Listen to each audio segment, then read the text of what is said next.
김할머니의 재혼 이야기는 그 누구도 상상할 수 없을 정도로 충격적이고 드라마틱한 사건들로 가득 차 있습니다.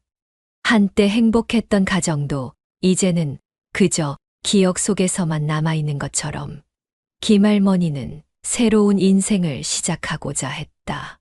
하지만 그 결심이 그녀를 어떤 지옥으로 이끌었는지 이제부터 하나하나 파헤쳐 보겠습니다. 김할머니는 35년 넘게 한 남자와 결혼 생활을 이어오다 남편을 잃었다. 자식들도 다 성인이 되어 각자의 삶을 살고 있었고, 할머니는 어느 날 문득 외로움과 고독감이 밀려오자 다시 사랑을 찾아보자고 마음먹었다. 그래서 65세의 나이에 결혼 중매를 통해 만난 이 남자, 박 씨를 만나게 된다. 그가 어딘가에서 익숙한 얼굴 같지만 왜 그런지 모르게 마음속에서 경계심이 일어났음에도 불구하고 김할머니는 재혼을 결심했다. 그렇게 김할머니의 두 번째 결혼이 시작된 것이다. 박 씨와 재혼한 후 김할머니는 오랜만에 느껴보는 안정감과 동행의 즐거움을 경험했다. 혼자라면 텅 비어 있었을 집안은 이제 박 씨의 말소리와 웃음소리로 채워졌다. 밤마다 홀로 고독을 견디던 날들은 지나갔다. 대신 박 씨와 함께 저녁을 먹고 TV를 보며 웃는 시간이 늘어났다. 밤에 느껴지던 외로움이 어느새 사라졌고 누군가 옆에 있다는 것만으로도 큰 위로가 되었다. 가끔은 두 사람이 손을 맞잡고 동네 시장에 나가기도 했다. 사람들이 두 분 정말 보기 좋으시네요 라며 건네는 인사에 김할머니는 조용히 미소를 지었다. 예전엔 혼자서 시장을 다니며 혼자인 자신이 주변 사람들에게 이상하게 보이지 않을까 걱정하곤 했다. 하지만 이제는 어깨를 펴고 다녔다.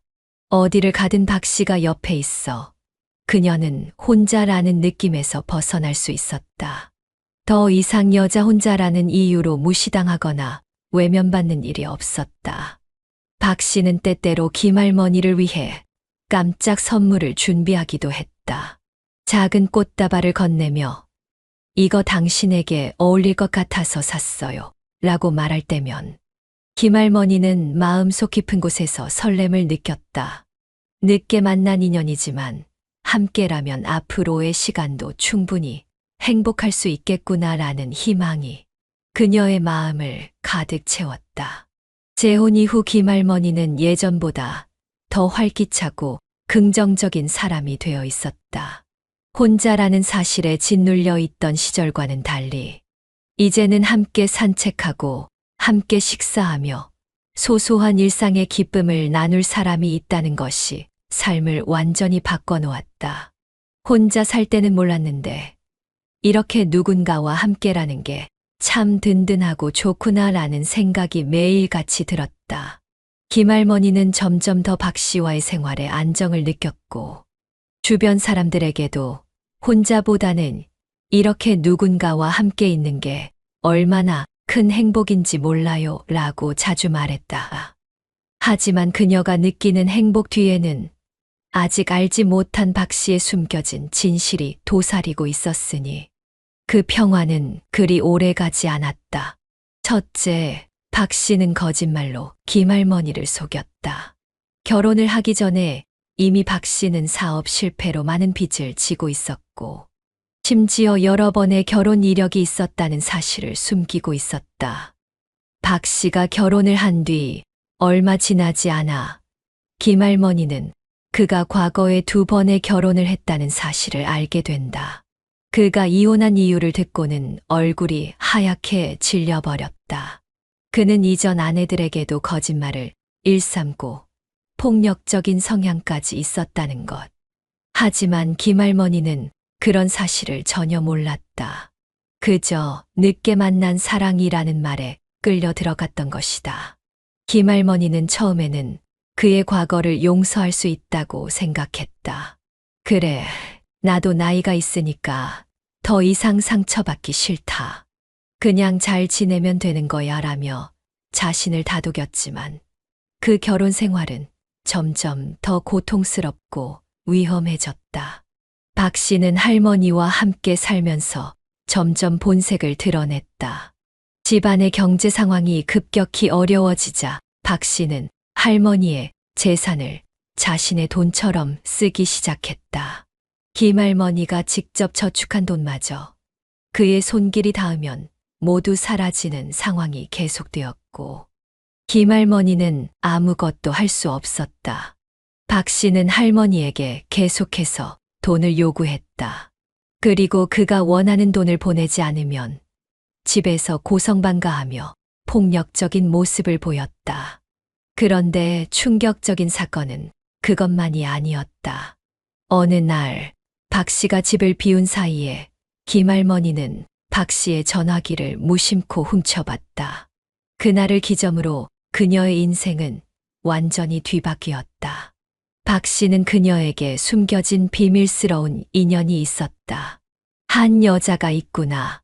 그녀가 읽은 문자 속에서 박 씨는 다른 여인과 끊임없이 연락을 주고받고 있었고, 심지어 그 여인에게 내가 김할머니와 결혼한 이유는 그냥 돈이 필요해서였어 라는 끔찍한 문자까지 보냈다는 사실을 알게 되었다. 김할머니는 순간 모든 것이 허망하게 느껴졌다. 할머니는 자신이 박 씨에게 이용당하고 있다는 사실을 비로소 깨닫게 되었다. 그때부터 김할머니는 박 씨의 감시와 폭력에 시달리게 되었다. 박 씨는 김할머니가 자신의 비밀, 즉 과거의 결혼 이력과 사기 행각, 그리고 현재도 이어지고 있는 부정한 행동들을 알게 된 순간 완전히 다른 사람이 되었다. 평소엔 다정했던 말투는 사라지고 그는 점점 더 폭력적이고 통제적인 태도를 보이기 시작했다. 그날 밤 김할머니가 박 씨의 비밀을 추궁하자 박 씨는 술에 취해 돌아와 소리를 질렀다. 내가 왜 그런 말을 해야 하지? 내가 나한테 뭘 해줬는데. 박 씨는 테이블을 발로 차 넘어뜨리고 벽을 주먹으로 내리쳤다. 너만 없으면 내가 더 편할 텐데. 그의 얼굴에는 증오와 분노가 서려 있었다. 김할머니는 두려움에 몸을 웅크리며 조용히 눈물을 흘렸다. 어떻게 이런 사람이 내 곁에 있을 수 있었을까? 라는 생각만 떠올랐다. 박 씨는 점점 더 김할머니를 감시하고 통제하려 들었다. 그녀가 집 밖을 나가는 것을 막으려는 듯 이유 없이 집안의 문과 창문을 확인하고 그녀가 누구와 통화하는지 하나하나 따졌다. 김할머니가 친척들에게 도움을 요청하려고 하면 박 씨는 휴대전화를 뺏고 비밀번호를 바꾸어 버렸다. 너는 나한테만 집중해야 돼. 아무도 내 말을 믿지 않을 거야. 그는 이렇게 말하며 김할머니의 자존감을 무너뜨리려 했다. 시간이 지날수록 폭력은 점점 심각해졌다. 박 씨는 화가 날 때마다 물건을 집어던졌고 급기야 김할머니에게 직접 손찌검을 하기 시작했다. 한 번은 그녀가 자신의 돈을 빼돌리려 한다고 의심하며 그녀의 얼굴을 향해 컵을 던졌다. 김할머니는 팔을 들어 방어했지만 날카로운 유리가 그녀의 손목에 상처를 냈다. 너 같은 사람은 나 같은 사람 없으면 아무것도 못해. 박 씨는 이렇게 소리쳤다. 김할머니는 이 상황을 벗어나기 위해 애썼지만 모든 시도는 번번이 실패로 돌아갔다. 그녀는 몇 번이고 박 씨와 대화하려 했지만 그는 그런 시도조차 가로막았다. 내가 뭘 알아? 내가 너 때문에 얼마나 힘든지 알아? 그는 자기 연민에 빠져 상황을 김할머니 탓으로 돌렸다. 한밤중에도 김할머니는 잠을 이루지 못했다. 박 씨가 갑자기 문을 열고 들어와 그녀를 쳐다보는 일이 반복되었고 그의 존재만으로도 공포에 휩싸였다. 김할머니는 더 이상 이 결혼이 자신을 위한 것이 아님을 알았다.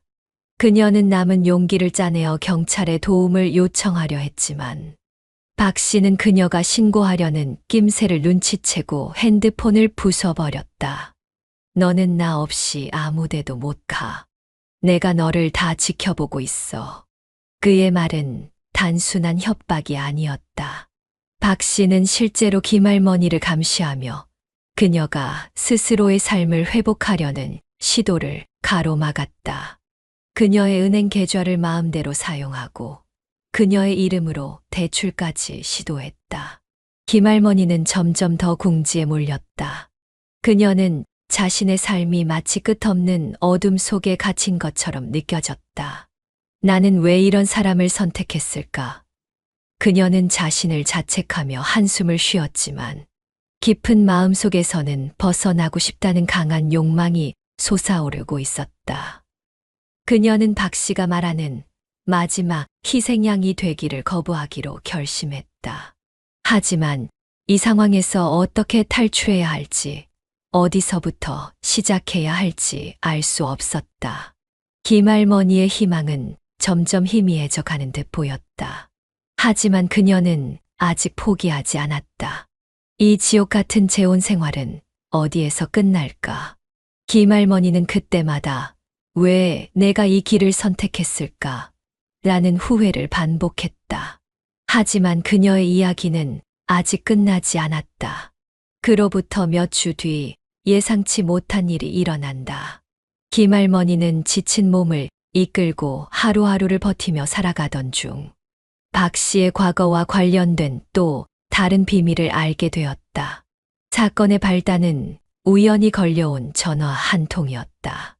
그날 박 씨가 집을 비운 사이에 전화벨이 울렸고 김할머니는 무심코 전화를 받았다. 낯선 여자의 목소리가 들렸다. 박 씨 집 맞나요? 제가 그의 전 부인인데요. 이 집에 그와 살고 있다는 소식을 듣고 연락을 드렸어요. 혹시 괜찮으시면 잠시 만나 이야기를 나눌 수 있을까요? 그 목소리는 조용했지만 분명하게 떨리고 있었다. 김할머니는 순간 심장이 철렁 내려앉았다. 전 부인, 박 씨는 자신에게 과거에 2번 결혼을 했었다고 고백했지만 모든 것이 끝났다고 이야기했었다. 하지만 이 여자의 말은 다른 의미를 암시하고 있었다.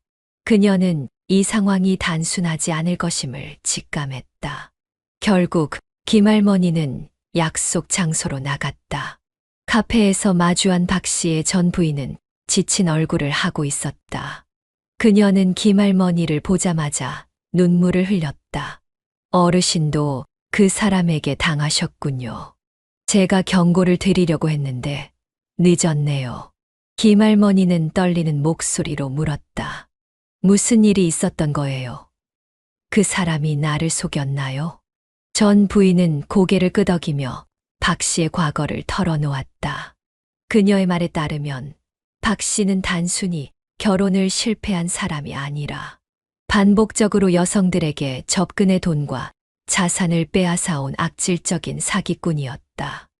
그녀 역시 박 씨와 결혼한 뒤 비슷한 방식으로 그의 폭력과 경제적 갈취를 겪었고 모든 것을 잃은 뒤에야 겨우 도망칠 수 있었다고 했다.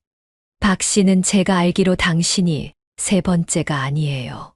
그 이후에도 다른 여성들과 비슷한 일이 있었어요. 그는 새로운 여성을 찾을 때마다 자신의 과거를 감추고 마치 모든 것을 잃고 새 출발을 하려는 사람인 척 가장했어요. 결국에는 그 여자의 재산을 빼앗고 심지어 빚까지 지게 만들곤 했죠. 김할머니는 이 이야기를 듣고 머리가 어질어질해졌다. 박 씨가 그녀에게 했던 모든 말과 행동이 머릿속에서 다시 떠올랐다. 내가 당신을 보살필게요. 당신은 혼자 있으면 안 돼요. 라고 했던 그 말들. 모두가 거짓이었다는 것을 깨닫는 순간 김할머니는 자리에 앉아 숨을 몰아쉬었다. 전 부인은 이어서 말했다. 그는 사업을 실패했다고 말하지만 사실 사업 같은 건 제대로 해본 적도 없어요. 제가 알기로 그는 몇 년 전에도 사업 투자 명목으로 돈을 모았다가 투자자들의 돈을 들고 도망쳤어요. 그 일로 법적 문제도 있었지만 교묘하게 빠져나갔죠. 어르신도 조심하셔야 해요. 그 사람은 한 번 상대를 잡으면 절대 쉽게 놓지 않아요. 김할머니는 그동안 자신이 얼마나 철저하게 속아왔는지 깨닫게 되었다. 그가 다른 여성들과도 비슷한 짓을 했다고요? 라고 묻는 그녀의 목소리는 떨리고 있었다. 전 부인은 고개를 끄덕이며 추가로 충격적인 사실을 털어놓았다. 그는 당신과 결혼한 동안에도 다른 여성에게 접근하고 있었어요. 제가 아는 바로는 그는 한 여자를 만날 때마다 똑같은 수법을 써요. 처음에는 다정한 남자로 다가가고 상대가 믿음을 가지면 그때부터 자신의 목적을 드러내죠. 김할머니는 더 이상 들을 수가 없었다. 그녀는 스스로를 원망했다. 왜 내가 이런 사람에게 속았을까? 내가 너무 외로워서, 너무 간절해서 모든 걸 믿었던 걸까? 그녀는 자신이 박 씨를 만나기 전에는 상상도 할 수 없었던 지옥 같은 상황 속에 빠져 있었다는 것을 깨달았다. 전 부인은 마지막으로 이렇게 말했다. 어르신, 제발 그와 끝내세요. 저처럼 인생을 망치지 말고 이 지옥에서 벗어나세요. 그 사람은 절대 변하지 않아요. 시간이 지나도 계속해서 같은 짓을 반복할 거예요. 이 모든 이야기를 들은 김할머니는 완전히 무너진 기분이었다. 집으로 돌아가는 길, 그녀는 수없이 많은 생각에 잠겼다. 내가 이 사람을 믿고 결혼한 게 잘못이었나? 아니, 내가 그 사람을 잘못 만난 게 아니라 그 사람이 나를 속였던 거야. 김할머니는 결국 박 씨와 이 관계를 끝내야겠다고 결심했다. 하지만 그녀는 단순히 도망치는 것만으로 끝낼 수는 없었다. 박 씨의 악행을 드러내고 더 이상 다른 피해자가 생기지 않도록 조치를 취해야 한다고 생각했다.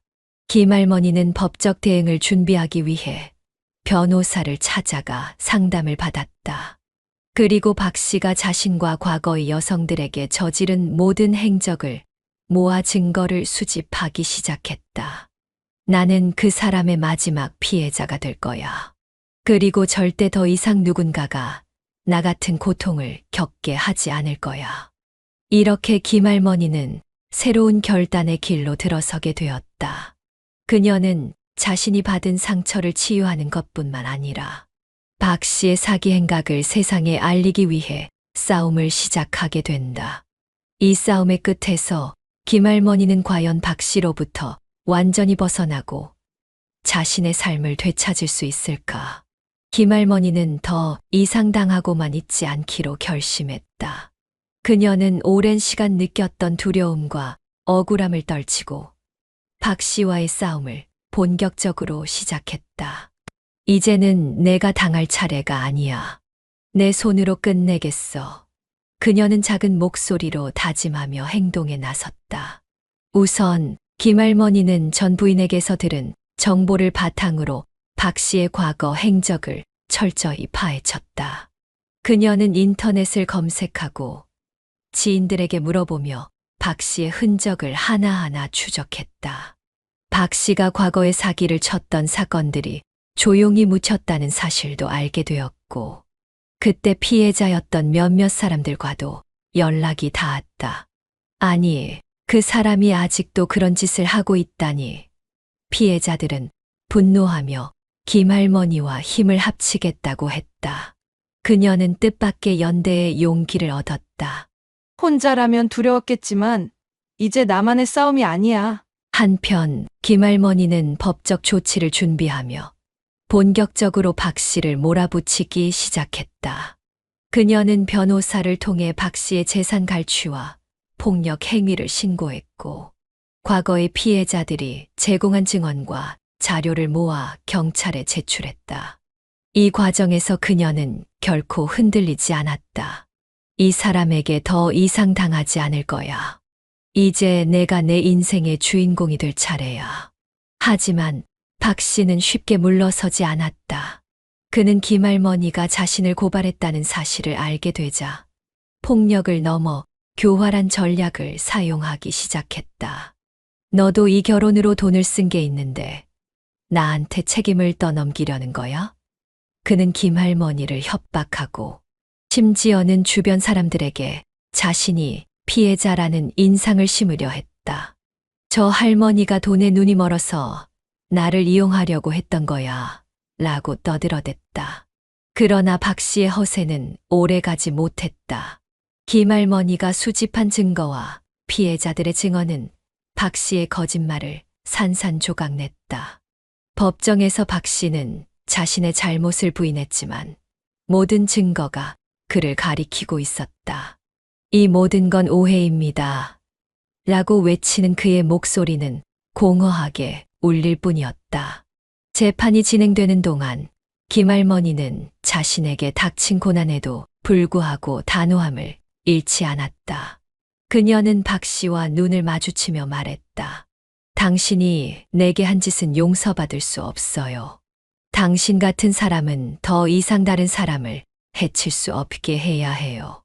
그녀의 목소리는 떨림이 없었고 법정 안에 있던 모든 사람이 조용히 그녀를 지켜보았다.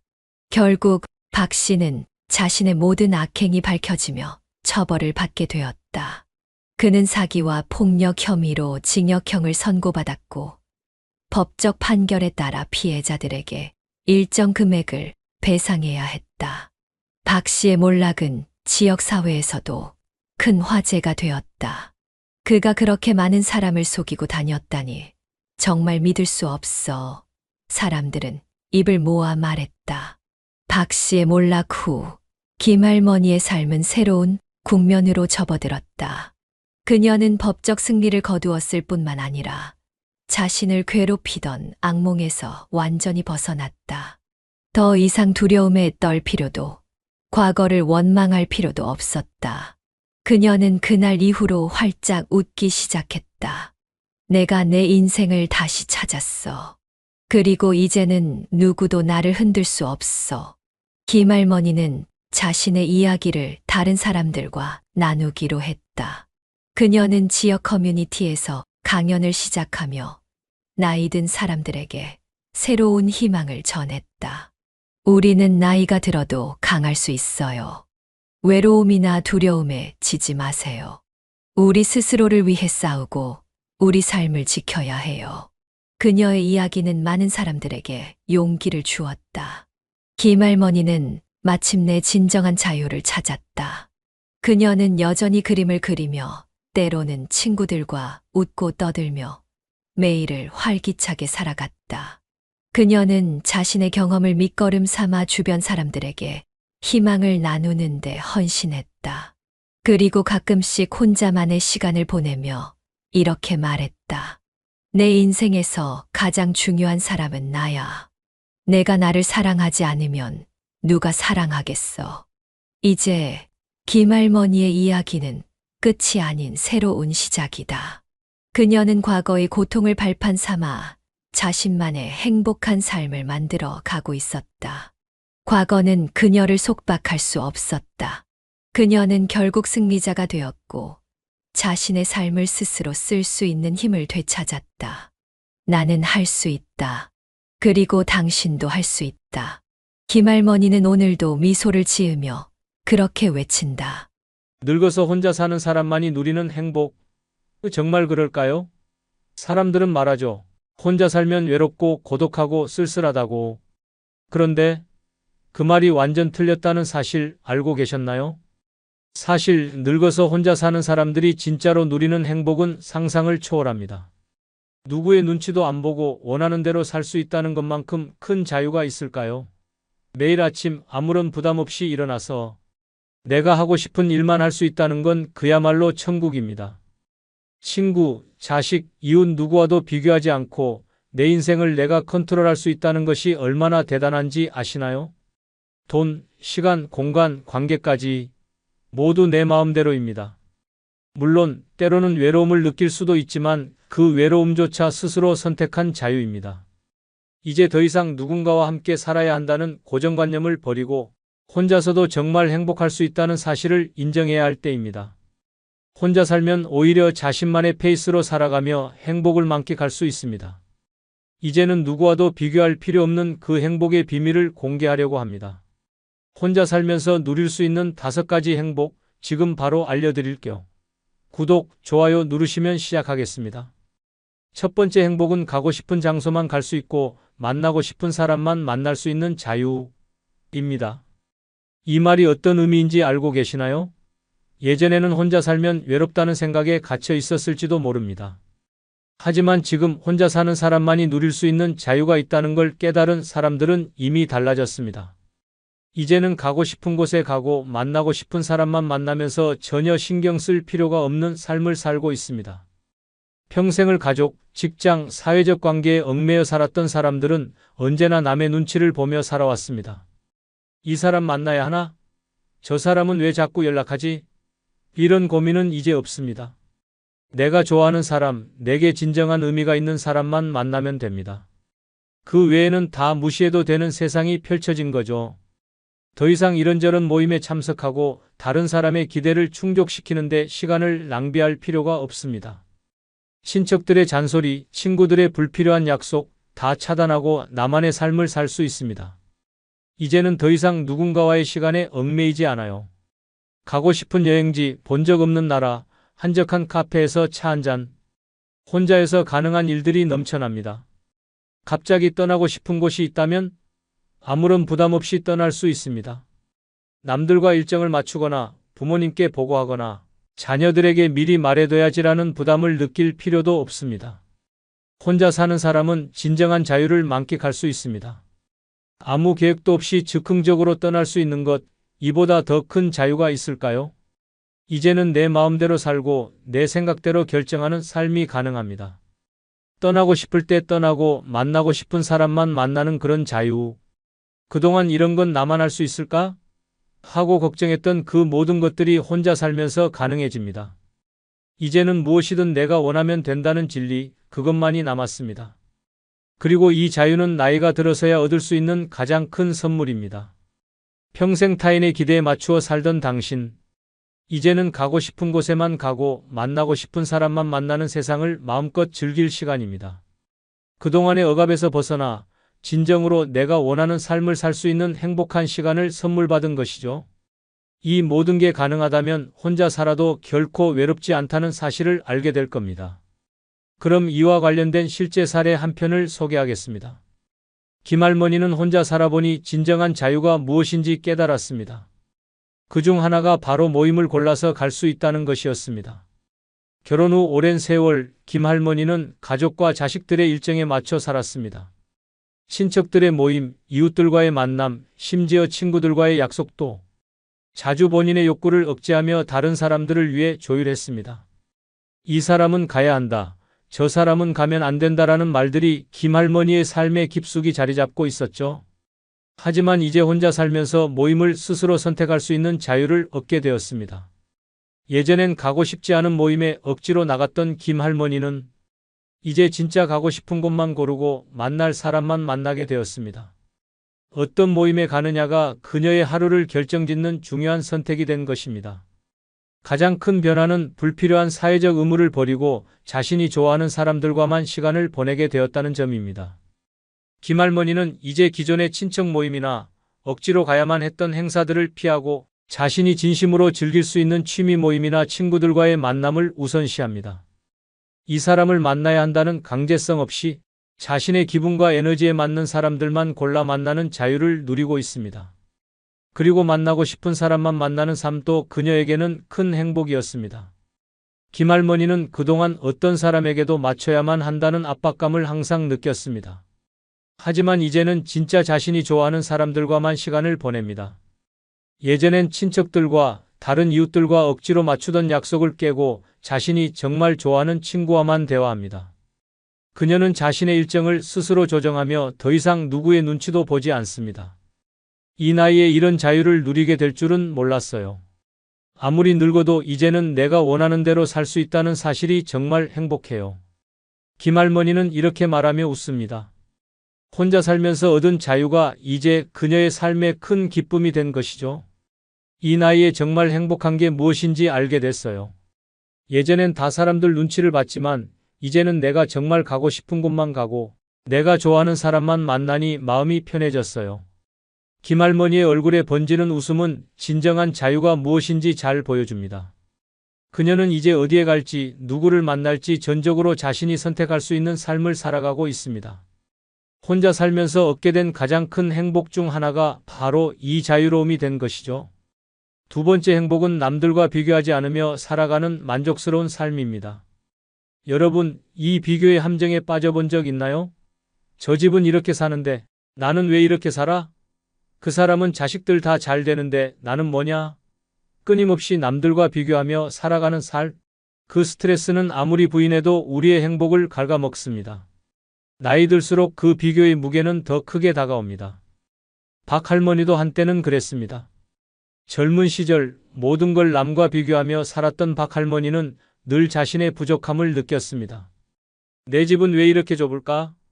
이웃집 자식들은 다 성공했는데 내 자식들은 왜 이렇게 이런 생각들로 하루하루를 보내던 시절, 박할머니는 자기 자신을 의심하고 자존감을 잃어갔습니다. 하지만 혼자 살기 시작한 이후 박할머니의 삶은 완전히 달라졌습니다. 혼자 살면서 박할머니는 남들과 비교할 대상이 없다는 사실에 점점 더 편안함을 느꼈습니다. 아침에 일어나서 자신이 원하는 대로 하루를 시작하고 저녁엔 자기가 원하는 대로 일정을 마칩니다. 더 이상 남의 눈치를 볼 필요도 없고 누군가와 비교할 필요도 없습니다. 박할머니는 이제 자신이 가진 것에 감사하며 하루하루를 살아가고 있습니다. 자신의 작은 집도 누가 뭐라 하든 자신만의 공간을 소중히 여기며 행복을 느낍니다. 자식들이나 이웃들이 뭐라고 하든 신경 쓰지 않습니다. 이제 박할머니에게 중요한 건 자기 자신의 만족과 평화뿐입니다. 비교는 더 이상 필요 없습니다. 그냥 내가 원하는 대로, 내가 행복한 대로 사는 것이 최고라는 걸 깨달은 거죠. 박할머니는 이제 매일 아침 거울 속에서 자신에게 이렇게 말합니다. 나는 나대로 괜찮고 내가 사는 방식대로 행복하다. 과거에는 남의 삶을 부러워하고 끊임없이 비교하며 살아왔지만 이제는 그 어떤 기준에도 얽매이지 않으며 스스로의 삶을 당당하게 살아가고 있습니다. 이것이 바로 노년에 혼자 사는 진짜 행복입니다. 남들과 비교하지 않고 자기 자신을 온전히 받아들이며 사는 삶이야말로 가장 큰 만족을 주는 삶입니다. 그 누구도 아닌 자기 자신과의 경쟁에서 승리한 사람만이 누릴 수 있는 최고의 행복이죠. 그럼 이와 관련된 다른 사례 한 편을 소개하겠습니다. 김할머니는 남들과 비교하지 않으며 살아가는 만족스러운 삶을 진정으로 깨달은 사람입니다. 젊었을 때는 자식들의 성적, 친척들의 집안 일, 친구들의 사회적 지위까지 신경 썼습니다. 누가 더 잘 살고 누가 더 많은 것을 가졌는지 늘 비교하며 자신을 평가하곤 했습니다. 하지만 그게 얼마나 무의미한 일인지 깨닫고 나서는 인생이 훨씬 더 가벼워졌습니다. 어느 날 김할머니는 동네에서 예전에 친하게 지내던 이웃을 만났습니다. 그 사람은 여전히 바쁘게 살고 있었습니다. 집을 새로 장만했다고 자랑하고 자식들이 큰 회사에 다닌다고 떠들며 그래도 나도 이제는 어느 정도 여유가 생겼어요 라고 말했습니다. 김할머니는 그 말을 듣고도 전혀 흔들리지 않았습니다. 그저 웃으며 잘 살고 있네라고 했을 뿐 그 사람의 삶을 따라 하겠다고는 꿈에도 생각하지 않았습니다. 그날 집에 돌아와 앉아서 김할머니는 자신에게 묻기 시작했습니다. 나는 왜 남들과 비교하며 살아왔을까? 결국 그녀는 깨달았습니다. 그게 전혀 중요하지 않구나. 자식들의 성공도 남의 집안 형편도 결국 그 사람들의 문제일 뿐 자신의 행복은 자신만의 길에서 찾아야 한다는 사실을 알게 된 것입니다. 그 순간부터 김할머니는 더 이상 남들과 비교하지 않았습니다. 김할머니는 자신만의 기준으로 만족하며 살아가기로 결심했습니다. 예를 들어 예전엔 친구들이 다들 해외여행을 가면 자기도 가야 할 것 같다는 강박에 시달렸습니다. 하지만 지금은 난 내 몸에 맞는 곳에서 즐기면 되라며 자신만의 여행을 즐깁니다. 가까운 공원에서 산책을 하거나 동네 맛집에서 혼자 식사를 하며 자신의 속도대로 살아가는 게 더 이상 비교할 필요가 없는 즐거움이 되었습니다. 김할머니는 이제 매일을 비교하지 않고 살아갑니다. 그녀는 다른 사람들의 삶을 존중하면서도 자신의 삶에서 느낄 수 있는 소소한 행복을 더욱 소중히 여깁니다. 이제야 비로소 남들과 비교하지 않는 만족스러운 삶을 진정으로 누리고 있는 거죠. 세 번째 행복은 누구의 눈치도 보지 않고 내 마음대로 살 수 있다. 입니다. 이 말 간단해 보이지만 그 자유를 맛본 사람만이 알 수 있습니다. 그 자유는 그야말로 금 같은 가치입니다. 혼자 살면 정말 모든 것이 내 손 안에 있습니다. 오늘 먹고 싶은 거, 뭐든지, 하고 싶은 취미, 아무 시간에나 시작하면 됩니다. 왜? 아무도 뭐라 하지 않기 때문입니다. 누구에게나 하루는 24시간입니다. 하지만 누군가와 함께 살다 보면 그 시간도 타인에게 맞춰져야 합니다. 상대방이 뭐 하고 싶어 하면 그걸 맞춰줘야 하고 그에 따라 내 계획은 미뤄지기도 합니다. 그러나 혼자 살면 그런 것과는 전혀 무관합니다. 자신이 원하는 대로 원하는 만큼 자유롭게 시간을 쓸 수 있습니다. 좋아하는 드라마를 하루 종일 몰아서 보거나 자정이 넘어도 마음 가는 대로 산책을 떠날 수 있습니다. 아무도 왜 그렇게 늦게 들어가? 혹은 왜 이렇게 늦게 일어나? 라고 묻지 않습니다. 눈치를 보지 않아도 되기 때문에 그 누구보다 자기 자신을 위한 시간을 마음껏 쓸 수 있습니다. 그 자유는 그 어떤 금전적 보상보다 값집니다. 타인의 의견이나 기대를 전혀 신경 쓰지 않으니 더 이상 본인에게 불필요한 부담을 주지 않습니다. 내가 하고 싶은 일을 내가 원하는 방식으로 즐기는 그것이 바로 진정한 자유입니다. 어쩌면 인생에서 가장 소중한 이 자유를 위해 많은 사람들은 타협하며 살아왔을지도 모릅니다. 그러나 혼자 살면 그 누구도 방해할 수 없는 그저 내 시간, 내 공간, 내 삶을 누릴 수 있습니다. 결국 혼자 사는 삶은 자기 자신을 위한 삶을 의미합니다.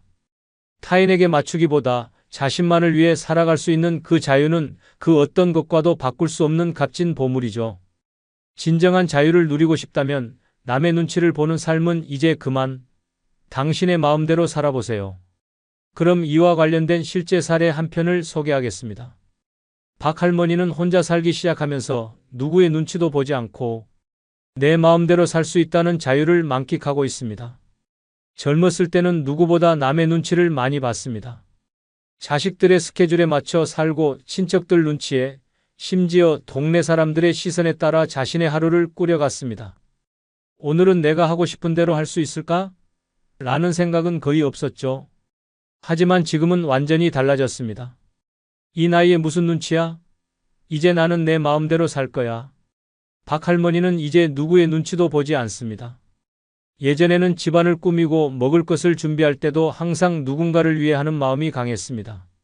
그러나 지금은 그저 자신이 좋아하는 대로 살아요. 집안은 박 할머니의 개인적인 성역, 누구에게 보여주기 위해 꾸미는 것이 아니라 자신의 마음에 드는 대로만 꾸밉니다. 벽에 걸려있는 그림, 소품 하나하나에 모두 박 할머니의 취향이 반영되어 있습니다. 박 할머니는 외출할 때도 이제는 온전히 자신만을 위해 생각합니다. 예전엔 누군가를 만나야 해서 혹은 다 같이 가야 하는 곳이 많았지만 이제는 혼자서 자신만의 여유로운 시간을 보내며 어떤 계획도 세웁니다. 한 번은 동네에서 열리는 작은 음악회에 가기로 결심했습니다. 예전엔 누가 뭐라 할까봐 안 갔는데 이제는 그냥 내 마음대로 가요. 박 할머니는 전혀 거리낌 없이 그 자리를 즐겼습니다. 그녀에게는 남들의 시선 따위 아무런 의미가 없습니다. 가장 큰 변화는 자식들의 눈치를 보지 않게 되었다는 점입니다. 자식들이 자신을 돌봐야 한다고 떠드는 목소리, 엄마는 이제 나가면 안 되라는 잔소리들을 들을 필요가 없습니다. 나는 내 인생을 내 방식대로 살겠다며 아무리 자식들이 뭐라 해도 자신만의 길을 가기로 마음먹었습니다. 박 할머니는 이제 매일을 자신만을 위해 살아갑니다. 누구를 위해가 아닌 나를 위해 시간을 쓰며 여유를 즐깁니다. 눈치 보지 않고 자기 자신에게 충실히 살아가는 이 삶이 얼마나 자유로운지 박 할머니는 매일같이 느끼고 있습니다.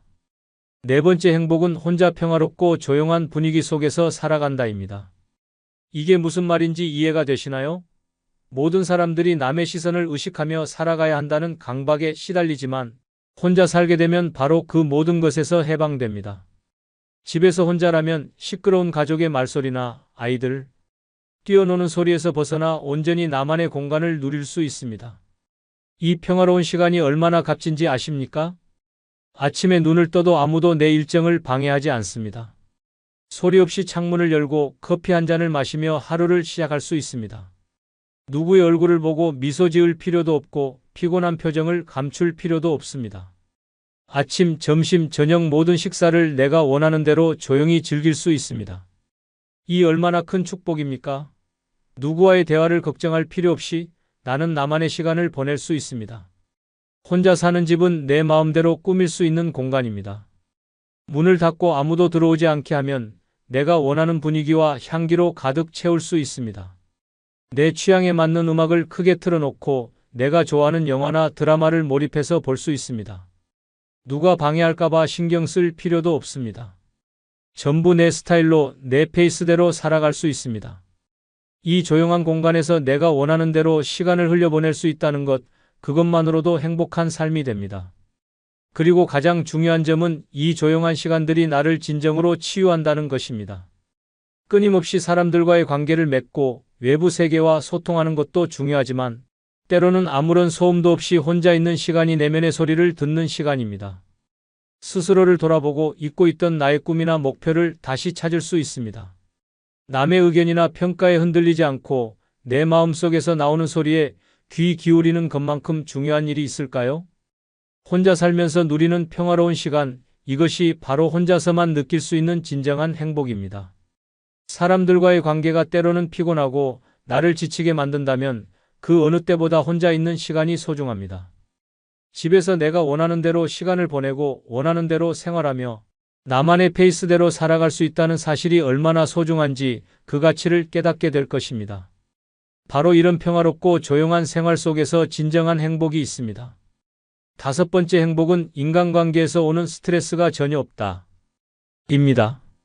이게 무슨 말인지 모르겠다고요? 잠깐만 진짜 생각해 보세요.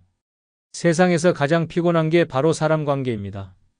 누구는 왜 그렇게 말했냐고 시비 걸고, 또 누구는 왜 나만 챙겨주지 않냐고 불만을 토로하고, 누구는 또 자기 기분에 따라 당신에게 피해를 준다고 짜증을 낸다. 그렇죠? 이 모든 스트레스가 혼자 사는 순간 사라지는 거예요. 박 할머니도 한때는 가족과 친척, 이웃들에게서 끊임없이 스트레스를 받았다고 합니다. 명절 때마다 왜 집에 안 가냐는 잔소리, 동네 마트에서 만나면 나오는 끝없는 비교와 불필요한 칭찬들, 그 모든 것들이 박 할머니를 짜증나게 했죠. 하지만 지금은 모든 것이 달라졌습니다. 박 할머니는 이제 혼자서 살면서 완전한 자유를 느끼고 있습니다. 아무도 눈치를 주지 않고 자신이 가고 싶은 곳에만 가면 그만입니다. 만나고 싶지 않은 사람들과의 만남도 사라졌습니다. 더 이상 인간관계에서 오는 피로와 스트레스는 존재하지 않죠. 가끔 친구들과 커피를 마시거나 마음 맞는 사람들과 식사를 하는 정도. 그 외에는 단 한 명도 더 이상 신경 쓸 필요가 없다는 거죠. 이젠 내가 내 인생의 주인입니다. 라고 말하는 박 할머니의 얼굴에는 평화롭고 여유로운 미소가 가득했습니다. 다른 사람들과 비교하지 않아도 되고, 다른 사람의 기분에 맞출 필요도 없고, 자기 자신만의 삶을 살 수 있는 이 자유가 얼마나 값지고 행복한지 느끼고 있었기 때문입니다.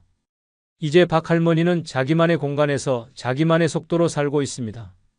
이게 바로 혼자 사는 사람만이 누릴 수 있는 진짜 행복입니다.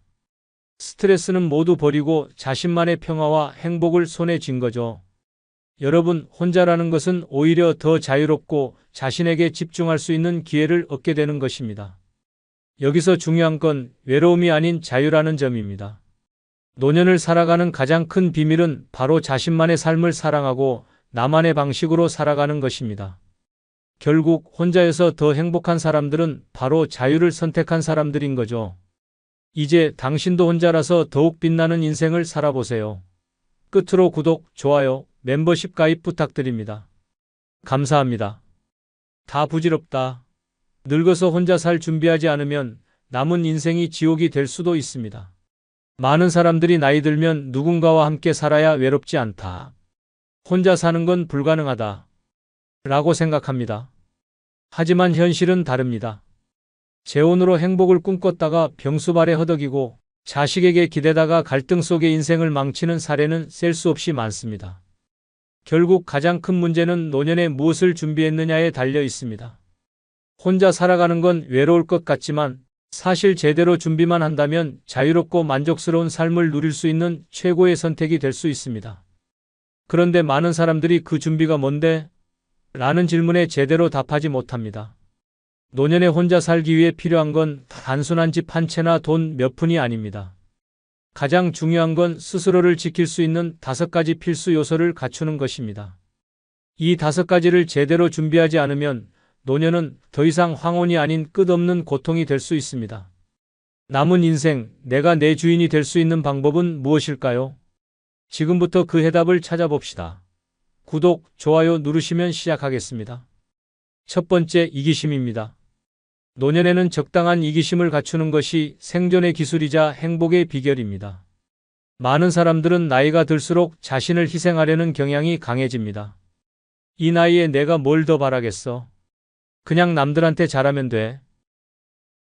라고 스스로를 합리화하며 자신을 위해 살아가는 법을 잊어버립니다.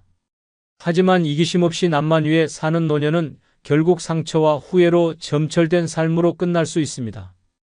68세 김 씨는 자식들에게 모든 걸 희생하며 살아왔습니다. 은퇴 후에도 자식들의 부탁에 그래, 내가 도와줄게. 라며 남은 자금을 끌어모아 지원했습니다. 그런데 시간이 지나자 자식들의 태도는 점점 변했습니다. 엄마, 이번에 조금 더 빌려줘. 라는 말이 반복되었고 갚지 않는 돈은 쌓여만 갔습니다. 결국 김 씨의 통장은 텅 비었고 남은 노후는 더 이상 자신을 위한 시간이 아니었습니다.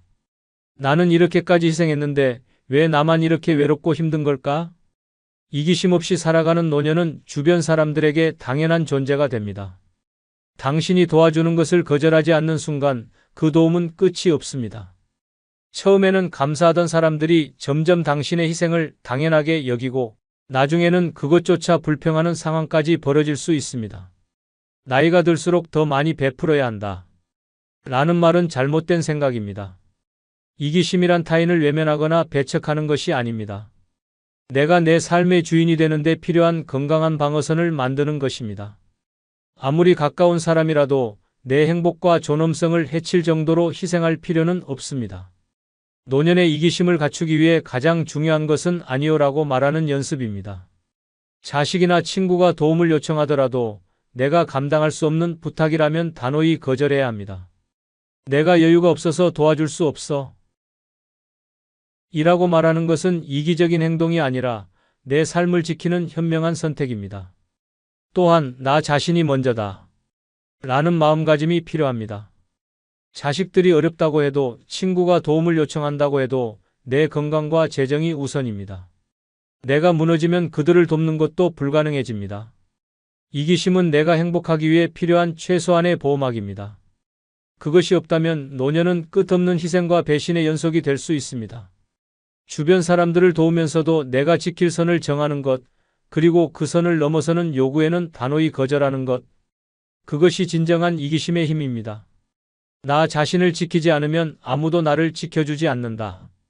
노년의 이기심은 이기적인 행동이 아니라 내 삶을 존중하는 가장 큰 지혜입니다. 지금부터라도 내 인생의 우선순위를 나 자신으로 바꾸십시오. 그것이 당신을 진정으로 행복하게 만들 것입니다.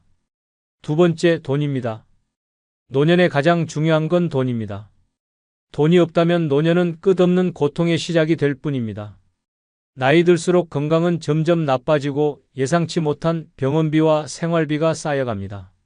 난 건강하니까 괜찮아. 라고 생각하며 돈의 중요성을 과소평가한다면 뒤늦게 그 대가를 혹독하게 치르게 됩니다.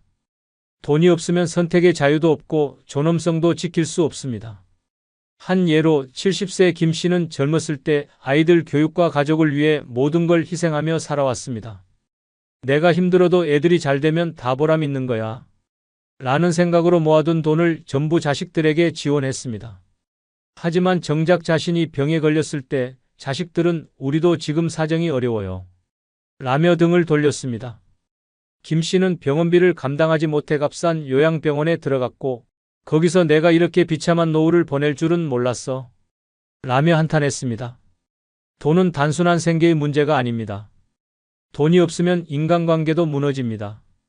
친구들과의 모임에 나가고 싶어도 돈이 없으면 자연스럽게 멀어지게 됩니다. 나중에 모아둔 돈이야 뭐 필요하겠어? 라고 생각한다면 나이가 들어서야 깨닫게 될 것입니다. 돈이 없는 사람은 결국 사회에서 고립된다는 사실을요. 돈은 단순히 물질적인 것을 넘어서 존엄성을 지켜주는 마지막 방패입니다. 내가 선택할 수 있는 여지를 남기고 내 삶의 주인이 되게 해줍니다. 돈이 있으면 좋은 병원을 선택할 수 있고 더 나은 환경에서 노년을 보낼 수 있습니다. 하지만 돈이 없다면 선택권은 없고 그저 상황에 끌려다닐 뿐입니다. 노년에 돈을 준비하는 것은 사치가 아니라 생존입니다. 더 이상 돈을 벌 수 없는 나이에는 과거의 선택들이 현재를 결정합니다. 하지만 중요한 것은 얼마나 많느냐가 아닙니다. 내가 가진 돈을 어떻게 관리하고 지키느냐가 핵심입니다. 돈을 지키는 가장 좋은 방법은 욕심을 버리고 필요 이상으로 베풀지 않는 것입니다. 자식에게 무조건적인 지원을 하는 것도 친구의 부탁을 거절하지 못하는 것도 노년의 가장 큰 재앙이 됩니다. 돈이 많지 않더라도 나 자신을 위해 쓰고 내 삶을 지키는 데 집중해야 합니다. 돈이 없다면 자유도 없습니다. 돈이 없다면 사람들로부터 존중받지도 못합니다. 그리고 돈이 없다면 당신의 노후는 당신의 것이 아니라 타인의 손에 맡겨지게 됩니다. 노년을 스스로 책임지고 존엄성을 유지하며 살고 싶다면 지금 당장 돈을 관리하고 지키는 방법을 준비해야 합니다. 돈이 다가 아니다라는 말은 젊은 사람들만 할 수 있는 사치입니다. 나이가 들수록 돈은 다가 됩니다. 그게 현실입니다. 돈이 당신을 지켜주고 당신을 존중받게 만들어줍니다. 노년의 행복은 결국 돈에서 시작된다는 사실을 잊지 마세요. 세 번째, 건강입니다. 노년의 가장 잔인한 현실은 건강을 잃는 순간 모든 것이 무너진다는 사실입니다. 돈이 있어도 건강이 없다면 무슨 소용이 있을까요? 아무리 큰 저택에 살고 값비싼 음식을 먹을 수 있다고 해도 침대에서 일어나지 못하거나 병원에 갇혀 있어야 한다면 그것은 더 이상 삶이 아니라 고통입니다. 노년의 행복은 결국 건강 위에 세워지는 법입니다. 70세의 정 씨는 젊었을 때 평생을 일에만 몰두하며 건강을 소홀히 했습니다. 일할 때는 건강 생각할 시간이 어디 있어? 먹고 살기 바쁜데? 라는 생각으로 술자리도 마다하지 않고 운동은커녕 제대로 된 식사조차 챙기지 않았습니다. 그런데 은퇴 후 갑자기 찾아온 건강 문제는 그의 인생을 송두리째 바꿔놨습니다. 허리 디스크와 당뇨, 고혈압까지 한꺼번에 찾아왔고 병원비는 끝없이 늘어났습니다. 달이라도 성했으면 어딘가 나가서 사람들 좀 만나겠는데 이젠 집에 갇혀있는 신세야. 정 씨는 더 이상 자신을 돌볼 힘조차 없었고 그의 노후는 병원과 약봉투 사이에서 보내는 시간이 전부가 되었습니다. 건강이 나빠지면 모든 것이 제한됩니다. 움직이지 못하면 친구들과의 만남도 여행도 심지어는 간단한 장보기조차 불가능해집니다. 자유를 잃는 순간 삶의 질은 끝없이 추락합니다. 그저 숨만 붙어 있는 상태로 하루하루를 견뎌야 하는 삶은 노년에 겪고 싶은 최악의 상황입니다. 건강이 왜 중요한지 더 말할 필요가 없습니다. 하지만 건강을 유지하려면 지금부터 적극적으로 노력해야 합니다. 나이가 들수록 자연스럽게 건강을 잃는 건 당연하지만 그 속도를 늦추고 더 오래 버틸 수 있는 것은 나 자신에게 달려 있습니다. 가장 먼저 해야 할 일은 정기적인 건강검진입니다. 나는 괜찮아. 라는 생각은 버려야 합니다. 젊을 때는 작은 병이 금방 낫지만 노년에는 작은 병이 큰 위기로 번질 수 있습니다. 검진을 통해 내 몸의 상태를 정확히 알고 미리 대비하는 것이 중요합니다. 두 번째는 규칙적인 운동입니다. 거창한 운동이 아니라 매일 가벼운 걷기나 스트레칭으로도 충분합니다. 움직이지 않으면 몸은 굳어지고 굳어진 몸은 점점 더 움직이기 어려워집니다. 운동은 단순히 몸을 움직이는 것이 아니라 삶을 움직이게 만드는 가장 중요한 열쇠입니다. 마지막으로 올바른 식습관을 갖추는 것도 필수입니다. 나이가 들수록 소화 능력과 신체의 회복 능력이 떨어지기 때문에 무리한 식사나 불규칙한 식습관은 큰 위험이 됩니다. 영양을 고루 갖춘 식단과 적절한 섭취량을 지키는 것이 건강을 유지하는 핵심입니다. 건강을 잃으면 노후는 고통이 됩니다. 병원과 약봉투 속에 갇히고 간병인이 필요해지며 내 삶은 내 것이 아니게 됩니다. 건강은 나 자신을 지킬 수 있는 가장 중요한 무기입니다. 나중에 운동하지 뭐. 라는 생각은 결국 내 노후를 망치는 가장 큰 실수가 됩니다. 건강은 기다려주지 않습니다. 지금부터라도 건강을 돌보는 것이 나 자신을 위한 최고의 투자가 됩니다. 노년의 삶은 건강 위에 세워집니다. 건강이 없으면 자유도 행복도 존엄도 없습니다. 나이가 들어도 당당하고 활기차게 살아가려면 지금부터라도 내 몸과 마음을 돌보는 데 최선을 다해야 합니다. 건강이야말로 노후의 진정한 자산입니다. 네 번째, 자존감입니다. 노년에 가장 중요한 것은 나 자신을 사랑하고 존중하는 힘, 바로 자존감입니다. 노년이 되면 많은 사람들이 자존감을 잃기 쉽습니다. 젊었을 때는 일을 하고 가정을 꾸리고 사회에서 역할을 하며 내가 필요한 존재라는 사실을 느낄 수 있었습니다.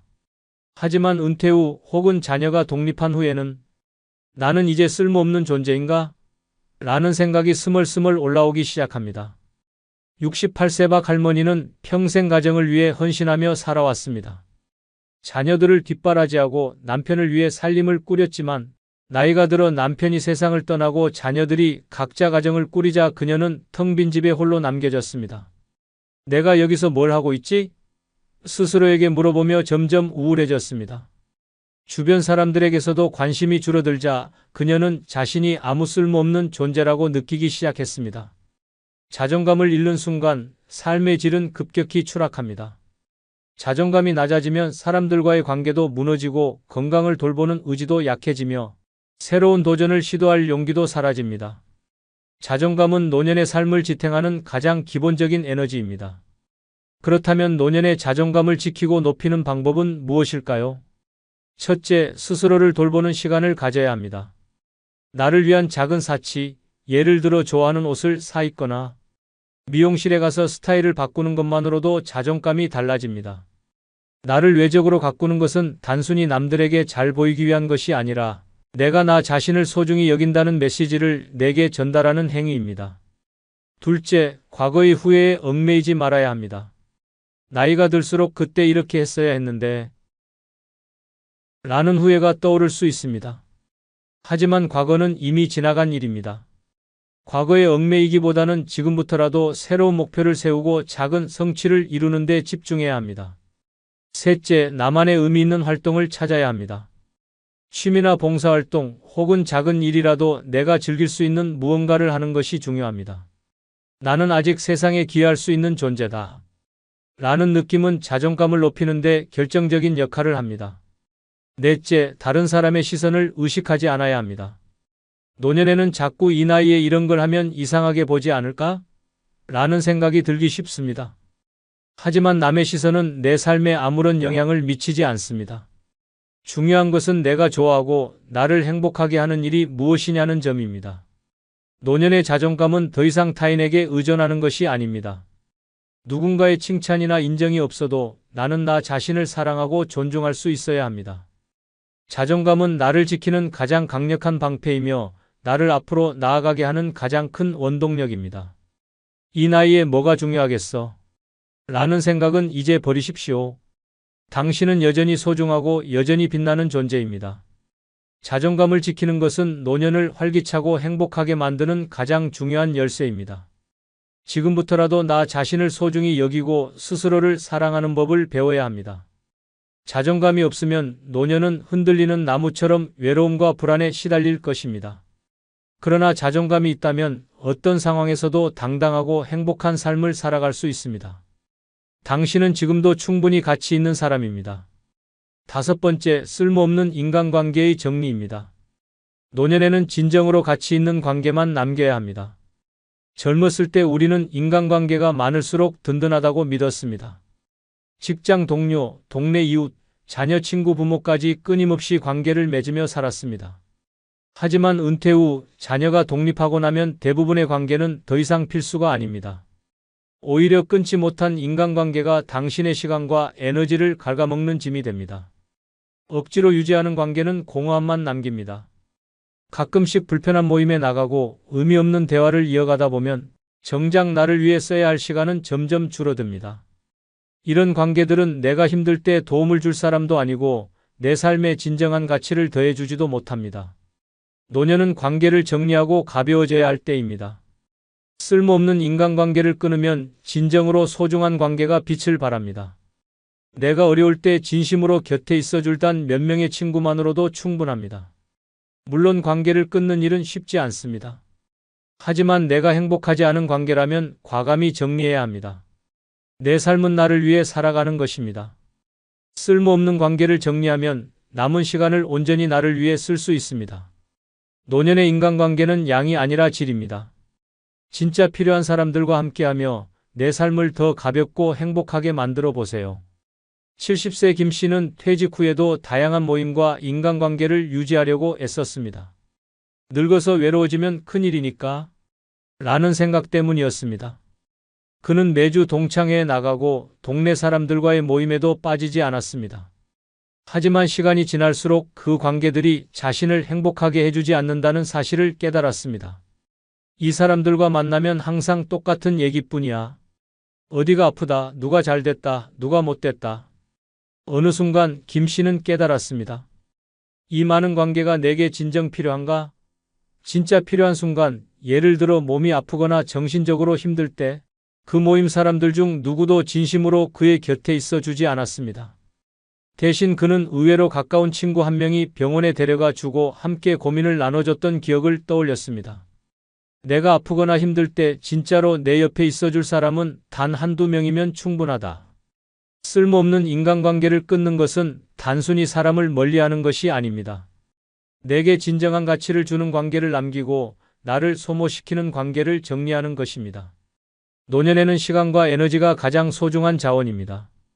아무 의미 없는 모임에 나가고 거칠에만 있는 관계를 유지하려고 애쓰는 것은 그 자원을 낭비하는 일일 뿐입니다. 그렇다고 모든 관계를 끊으라는 뜻은 아닙니다. 내가 아플 때 혹은 정말 외로울 때 진심으로 곁에 있어 줄 사람 몇 명만 남기면 됩니다. 중요한 것은 숫자가 아니라 질입니다. 쓸모없는 인간관계를 정리하려면 먼저 내게 어떤 감정을 주는지 점검해야 합니다. 만났을 때 스트레스를 주거나 억지로 유지하려고 애쓰는 관계는 과감히 끊어야 합니다. 진정한 친구라면 서로의 삶을 존중하며 자연스럽게 이어지는 법입니다. 노년에는 주변의 거칠의 관계를 모두 정리하고 진짜 내게 필요한 사람들과 깊은 유대를 맺는 것이 중요합니다. 그런 친구 한 두 명만으로도 외롭지 않은 노년을 보낼 수 있습니다. 그들이 내 곁에 있는 한, 나는 절대로 고립되지 않을 것입니다. 쓸모없는 관계를 끊어야 진정한 관계가 빛을 발한다. 지금 당장 내 인간관계를 돌아보고 내게 정말 필요한 사람만 남기세요. 그것이 노년을 자유롭고 행복하게 만들어줄 가장 큰 비결입니다. 늙어서 혼자 사는 것이 두렵고 외로울 것 같다는 생각이 들 수도 있습니다. 하지만 진정으로 중요한 5가지를 준비하면 노년은 누구보다 자유롭고 당당하게 살아갈 수 있는 최고의 시간이 됩니다. 위에 설명한 5가지는 혼자서도 충분히 행복하고 만족스러운 삶을 만들어줄 열쇠입니다. 지금까지는 가족과 사회를 위해 헌신하며 살아왔다면 이제는 오롯이 자신을 위한 삶을 살아야 할 때입니다. 혼자라서 외로운 것이 아니라 준비되지 않은 채로 혼자가 되면 외로워진다. 라는 사실을 기억하세요. 노년은 끝이 아닙니다. 새로운 도전과 성장을 시작할 수 있는 시간입니다. 내 삶의 주인이 되어 내 선택과 의지로 하루하루를 채워나가는 것. 그것이야말로 진정한 행복의 시작입니다. 용기를 내십시오.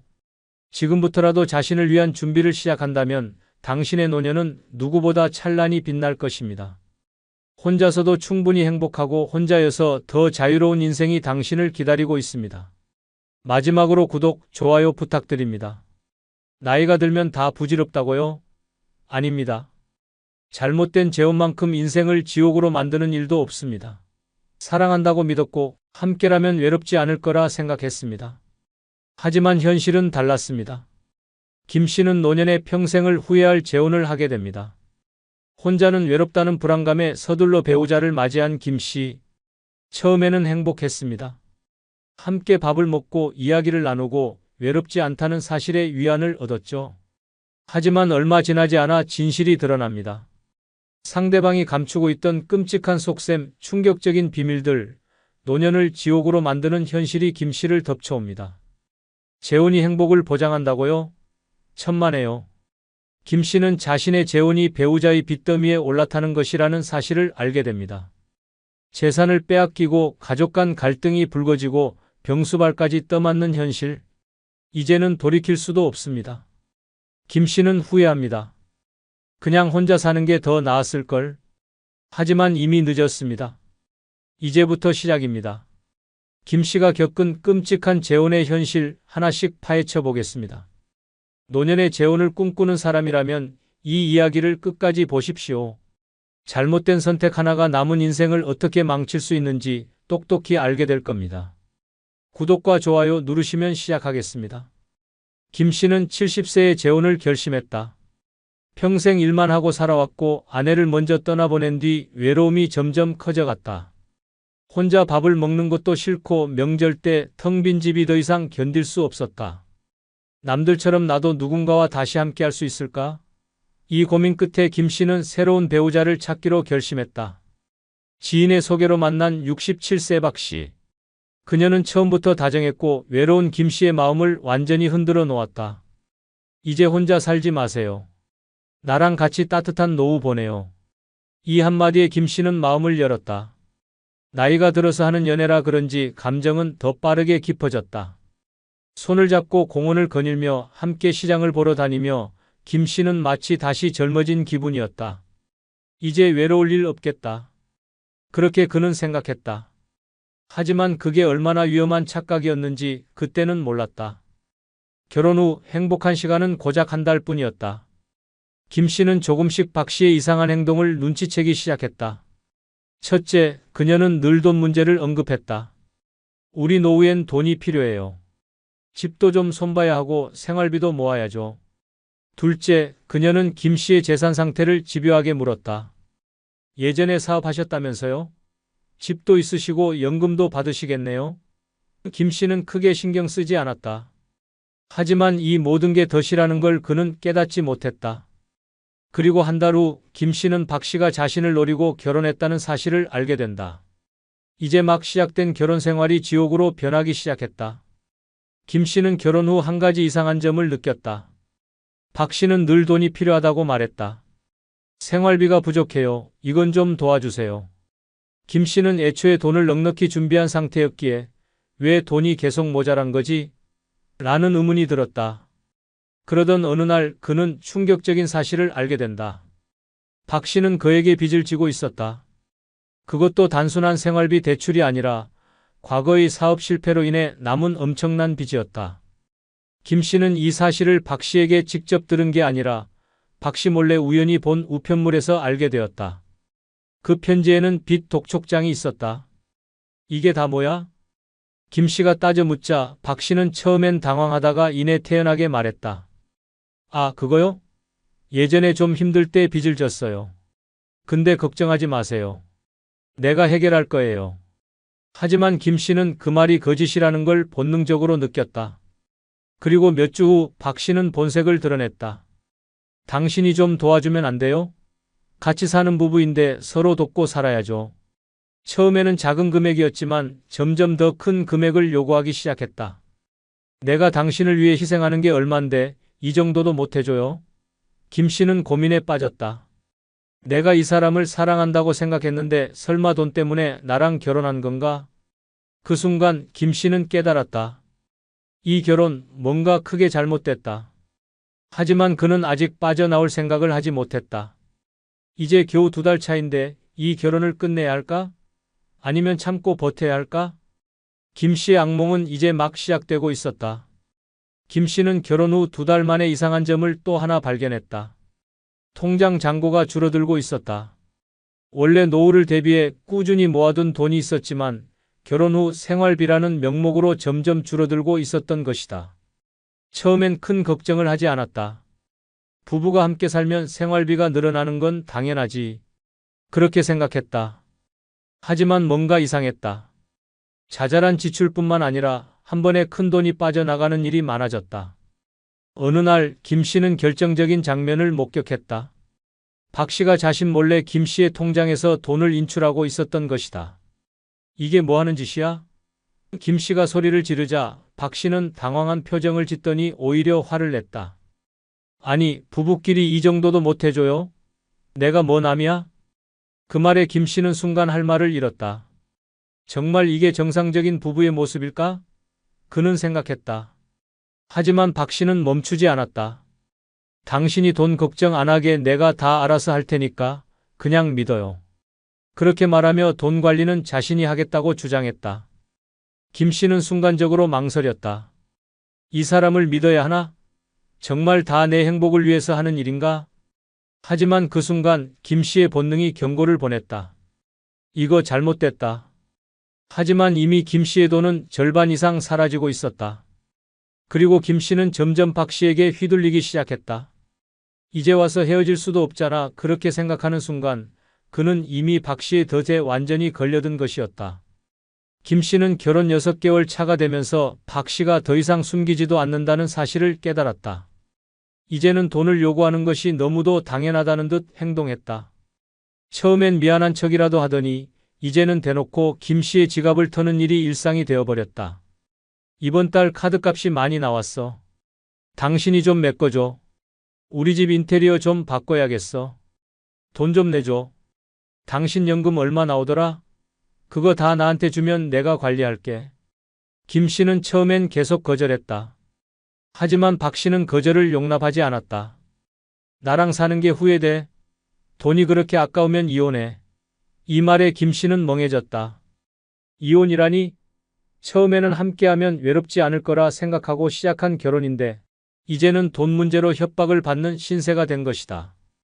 그리고 결정적인 사건이 터졌다. 어느 날 김 씨가 은행에 갔다가 동네 주민에게 뜻밖의 이야기를 듣게 되었다. 아이고 아저씨, 부인 되시는 분이 여기 은행에서 당신 앞으로 대출 받을 수 있는지 문의하셨던데요. 그 순간 김 씨는 머리가 띵해졌다. 박 씨가 김 씨의 이름으로 돈을 빌리려 했다는 것. 김 씨는 그제야 박 씨가 처음부터 돈을 노리고 결혼했다는 사실을 확신하게 되었다. 하지만 이미 늦었다. 이제 김 씨는 완전히 박 씨의 덫에 걸려버린 상태였다. 빠져나갈 방법은 없을까? 이 결혼을 깨고 다시 자유를 찾을 방법은 없는 걸까? 김 씨의 악몽은 이제 점점 더 깊어지고 있었다. 김 씨는 이제 벼랑 끝에 서 있었다. 박 씨가 자신의 이름으로 대출을 받으려 했다는 사실을 알고 나서야 이 결혼이 완전히 잘못되었다는 걸 확신했다. 집도 박 씨가 반은 자기 몫이라고 주장하고 있었다. 심지어 김 씨가 조금이라도 반항하려 하면 박 씨는 더 큰 목소리로 소리를 질렀다. 내가 당신한테 얼마나 잘했는데 이제 와서 날 버리겠다고? 나 없이 살 자신 있어? 당신 혼자 살다가 죽으면 장례나 치러줄 사람 있겠어? 김 씨는 그 말을 듣고 멍해졌다. 맞는 말 같기도 했다. 지금 박 씨와 헤어진다면 다시 혼자가 되는 것이다. 그런데 생각해보니 이 결혼을 유지한다고 해서 행복할 것도 없었다.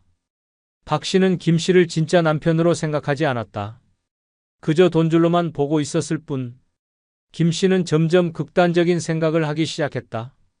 이대로 죽을 때까지 돈만 뜯기다가 끝나는 걸까? 그냥 내 모든 걸 포기해야 할까? 그런 고민이 머릿속을 가득 채웠다. 그러다 어느 날 결정적인 사건이 터졌다. 김 씨는 우연히 박 씨가 다른 사람과 통화하는 것을 듣게 되었다. 응, 돈은 거의 다 정리했어. 이제 저 인간이 남은 집까지 내주면 끝이야. 김 씨는 그 말을 듣고 피가 거꾸로 솟는 느낌이었다. 박 씨는 처음부터 이혼할 계획이었다. 모든 재산을 빼앗고 김 씨를 빈털터리로 만든 뒤 자신은 떠날 계획이었던 것이다. 그 순간 김 씨는 결심했다. 더 이상 이렇게 당하고만 있을 수 없다. 박 씨보다 한 수 먼저 움직여야 한다. 그리고 김 씨는 인생에서 가장 큰 결정을 내리게 된다. 김 씨는 박 씨에게 들키지 않도록 조용히 계획을 세웠다. 재산을 지키기 위해 남아있는 돈을 정리하고 법적인 도움을 받을 방법을 찾기 시작했다. 처음엔 너무 늦은 것 같았지만 김 씨는 포기하지 않았다. 첫 번째로 변호사를 찾아갔다. 김 씨는 지금까지의 모든 상황을 설명했고 변호사는 단호하게 말했다. 당장 재산을 보호해야 합니다. 그리고 상대방이 재산 분할을 주장하지 못하도록 서류 정리를 하셔야 해요. 김 씨는 변호사의 조언을 받아들여 자신의 남은 돈을 보호하는 법적 조치를 취했다. 그리고 박 씨가 몰래 가져간 돈에 대한 증거를 확보했다. 통장 거래 내역, 박 씨가 김 씨 몰래 빼돌린 돈, 대출 시도까지 모두 증거를 모았다. 두 번째로 주변의 도움을 받았다. 김 씨는 그동안 박 씨가 자기를 철저히 고립시켰다는 걸 깨달았다. 친구들과 연락이 끊겼고 자식들과도 멀어졌던 것이다. 하지만 김 씨는 용기를 내어 자식들에게 먼저 연락을 했다. 처음에는 이제 와서 무슨 일이냐는 반응이었지만 김 씨가 자신이 처한 상황을 솔직하게 이야기하자 자식들은 충격을 받았다. 아버지, 왜 이제야 말씀하셨어요? 당장 도와드릴게요. 김 씨는 그제야 눈물이 핑 돌았다. 그는 박 씨에게 세뇌당해서 자신이 버림받으면 정말로 혼자가 될 거라고 착각하고 있었다. 하지만 아니었다. 도움을 요청하면 손을 잡아줄 사람들이 있었다. 그리고 마지막으로 김 씨는 결정을 내렸다. 이혼이다. 박 씨가 먼저 자신을 버릴 계획을 세우고 있었다면 김 씨가 먼저 결단을 내려야 한다. 하지만 순순히 끝낼 수는 없다. 이제는 김 씨가 박 씨를 철저하게 궁지로 몰 차례다. 이제 마지막 전쟁이 시작된다.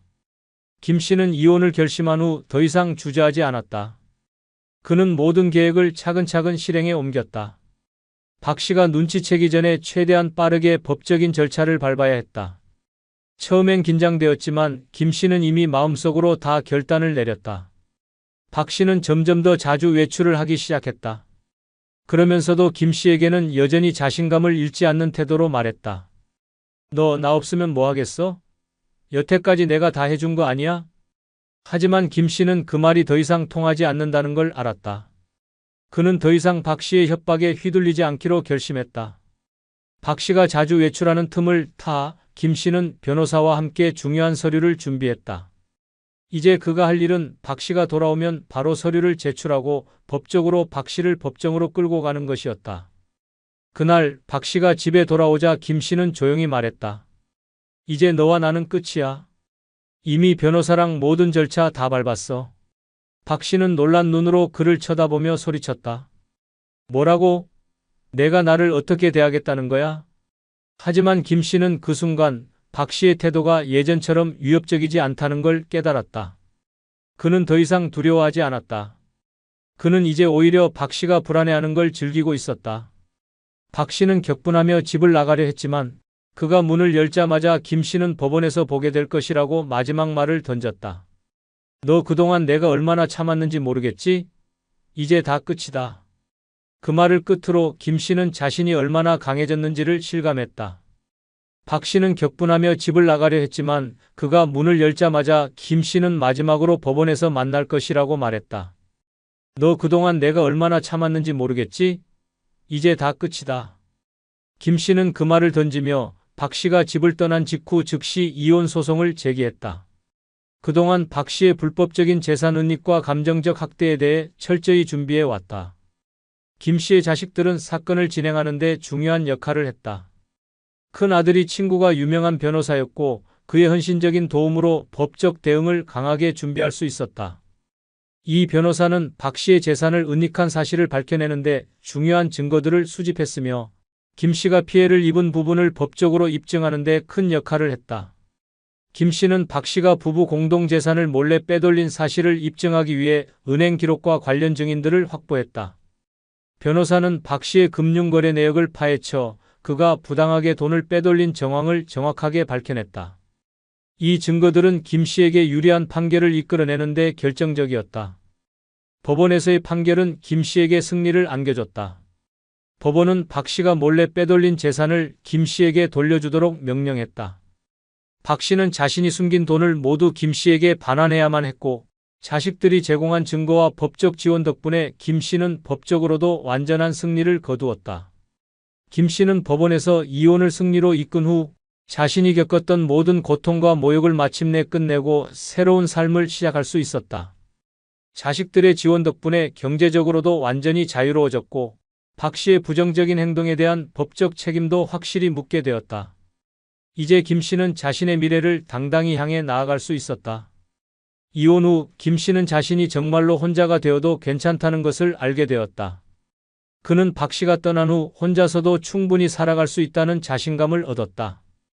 처음에는 빈집이 어색하고 쓸쓸했지만 점차 김 씨는 혼자의 생활이 얼마나 자유로운지 평화로운지를 깨달았다.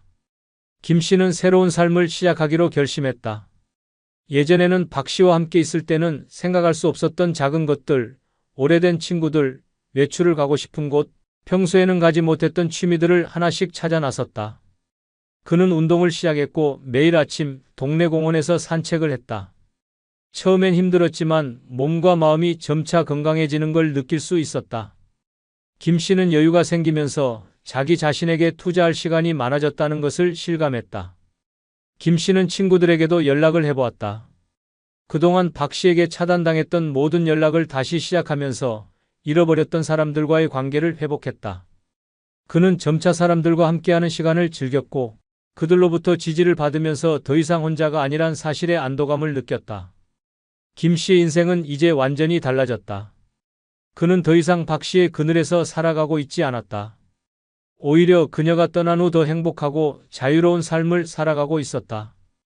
김 씨는 자신이 과거의 삶에서 얼마나 많은 것들을 놓쳤는지를 깨닫고 이제는 그 모든 것을 되찾기 위해 노력했다. 김 씨는 마지막으로 자신에게 이렇게 말했다. 이제부터는 내가 주인공인 삶을 살아야겠다. 아무도 나를 억제할 수 없다. 이제 김 씨는 진정한 자유와 행복을 만끽하며 살아간다.